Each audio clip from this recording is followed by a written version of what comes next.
Hello, everyone, and welcome back to Professor Explains with Dr. Delia Lofton. In this lesson, we're going to discuss computer basics and the fundamental principles of digital imaging.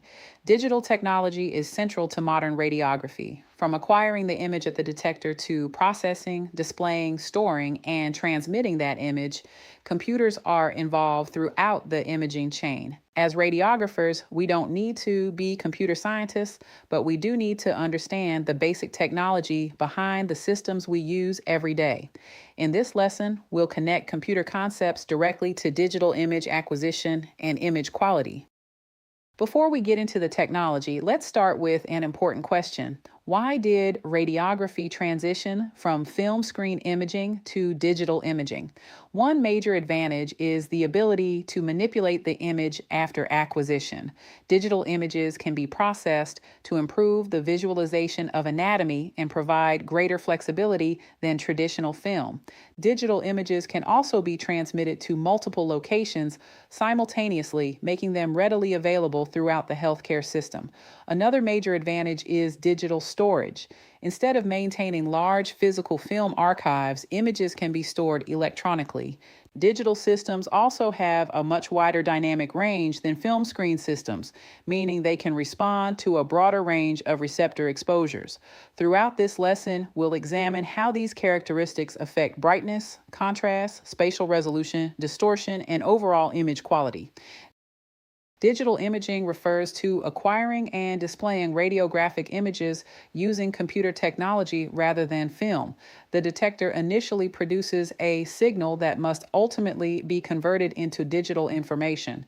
The analog to digital converter, or ADC, converts the signal into numerical data that can be represented as a matrix of pixels. There are two major digital imaging approaches presented here: computed radiography, or CR, and digital radiography, or DR. CR was not discussed in detail because this technology is being phased out and increasingly replaced by direct digital radiography, DR, systems. DR primarily uses flat panel detectors. With direct conversion, DR, amorphous selenium converts X-ray energy directly into electrical charge. With indirect conversion, X-ray energy is first converted into light and then into electrical charge. Detector technology also influences spatial resolution. With DR, detector element, or DEL, size and pitch are important. One of the most important differences between film screen and digital imaging is the relationship between image acquisition and image display. With film screen imaging, acquisition and display are coupled. The exposure directly determines how the finished film appears. An overexposed film appears too dark, while an underexposed film appears too light. We traditionally describe this overall blackening of the film as density. Digital imaging changes this relationship. Acquisition and display are no longer coupled. The radiation exposure received by the detector and the brightness of the displayed image can be processed independently. This is extremely important clinically because an overexposed digital image may still appear properly displayed after processing. Therefore, you cannot determine receptor exposure simply by looking at image brightness. Underexposure, however, may become apparent because insufficient signal can produce quantum model or image noise. This is one reason exposure indicators are so important in digital radiography. In digital imaging, brightness refers to the luminance of the image displayed on the monitor. This replaces the traditional film term density. Digital brightness can be modified through pre- and post-processing, which is another reason image brightness alone cannot tell us whether the detector received the appropriate amount of radiation.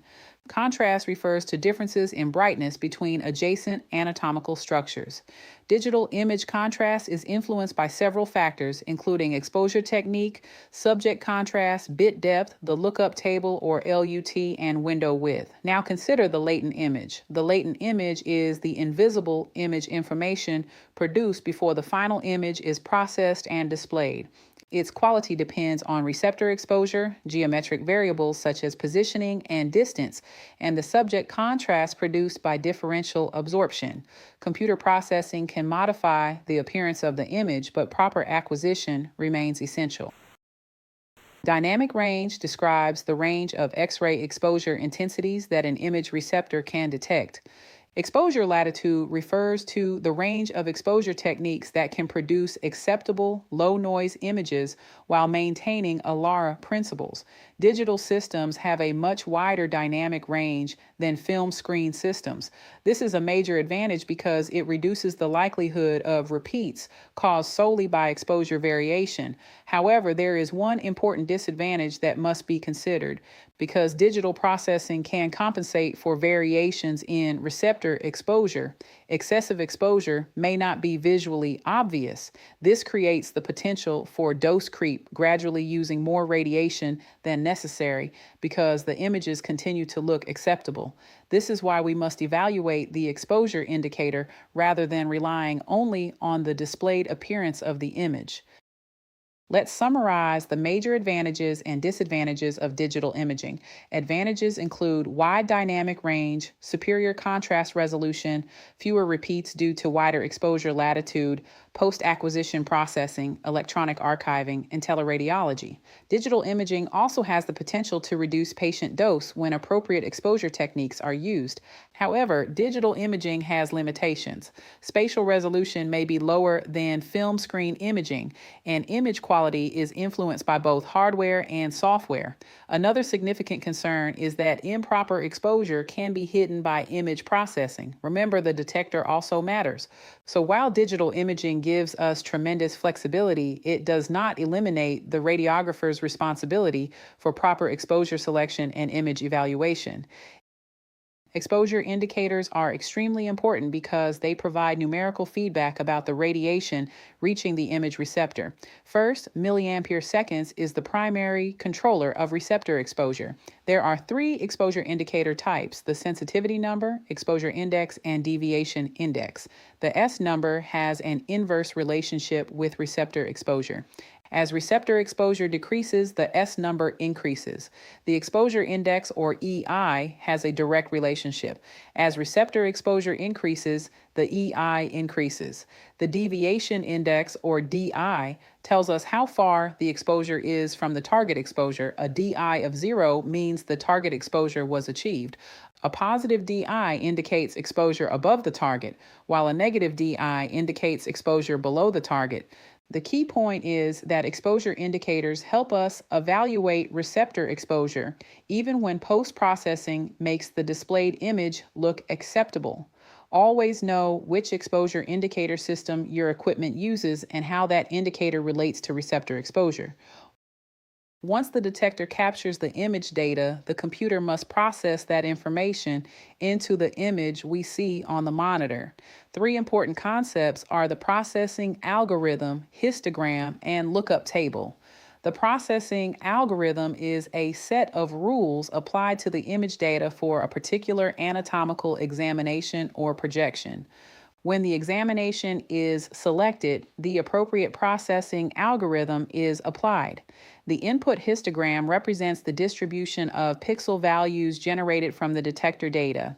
The system compares that information with the expected or stored histogram. The lookup table, or LUT, then maps pixel values to the appropriate grayscale appearance. Think of the workflow this way: select the exam, apply the algorithm, evaluate the input histogram against the stored histogram, and then use the LUT to produce the final displayed image. Producing a digital image is only part of our job. We must also determine whether that image is diagnostically acceptable. There are 8 important evaluation criteria. First, evaluate pixel brightness. Is the anatomy of interest appropriately visualized? Second, evaluate receptor exposure using the appropriate exposure indicator. Third, evaluate kilovolts peak and penetration. Fourth, assess image contrast and grayscale. Fifth, evaluate spatial resolution. Are structural boundaries sharp? Sixth, evaluate signal to noise ratio, noise, and artifacts. Seventh, evaluate distortion. Has the anatomy been represented accurately in size and shape? Developing a consistent image evaluation routine helps prevent important image quality problems from being overlooked.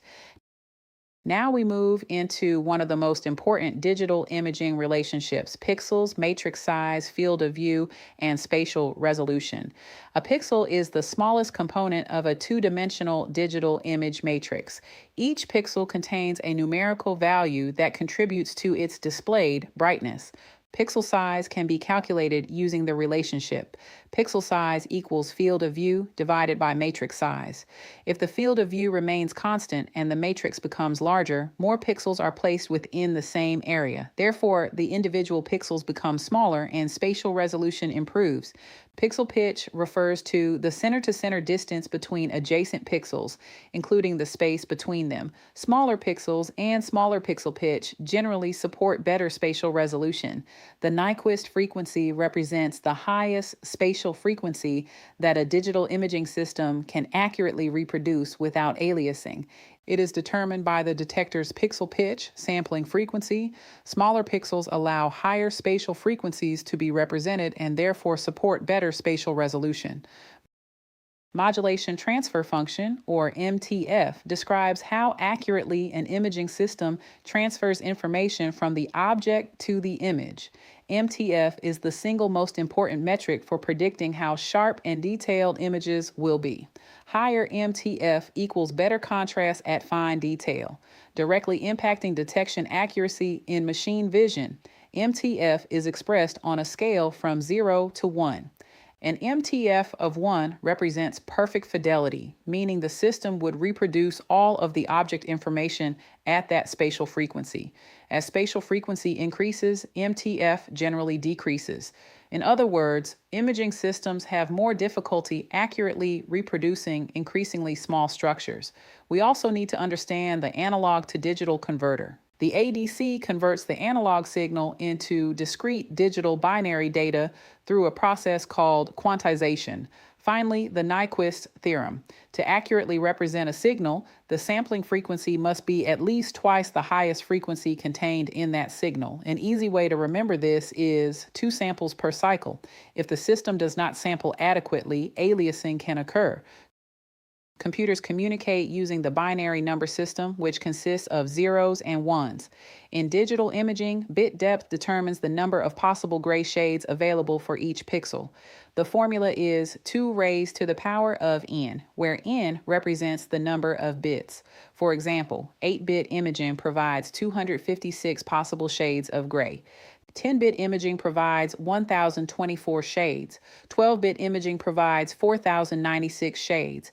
As bit depth increases, the number of available gray shades increases, providing greater contrast resolution. This is why bit depth is closely associated with the grayscale capabilities of a digital imaging system.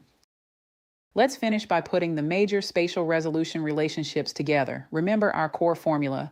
Pixel size equals field of view divided by matrix size. If field of view increases while matrix size remains constant, pixel size increases and spatial resolution decreases. If field of view decreases while matrix size remains constant, the pixels become smaller and spatial resolution improves. Now consider matrix size. If the field of view remains constant and matrix size increases, pixel size decreases and spatial resolution improves. If matrix size decreases, the pixels become larger and spatial resolution decreases. So remember these relationships: smaller FOV, smaller pixels, better spatial resolution; larger matrix, smaller pixels, better spatial resolution. That concludes our introduction to computer basics and the basic principles of digital imaging. As you continue studying digital radiography, focus on understanding the relationships rather than simply memorizing definitions. Remember, digital imaging separates acquisition from display. Exposure indicators tell us what happened at the receptor. Processing controls the displayed appearance, and pixel size, field of view, matrix size, and sampling determine how well fine detail can be represented. Most importantly, digital processing cannot replace proper radiographic technique. The goal is always to produce a diagnostic quality image while keeping patient exposure as low as reasonably achievable. If you found this lesson helpful, like this video, subscribe to Radiography Professor Explains, and comment below with the imaging concept you would like me to cover next.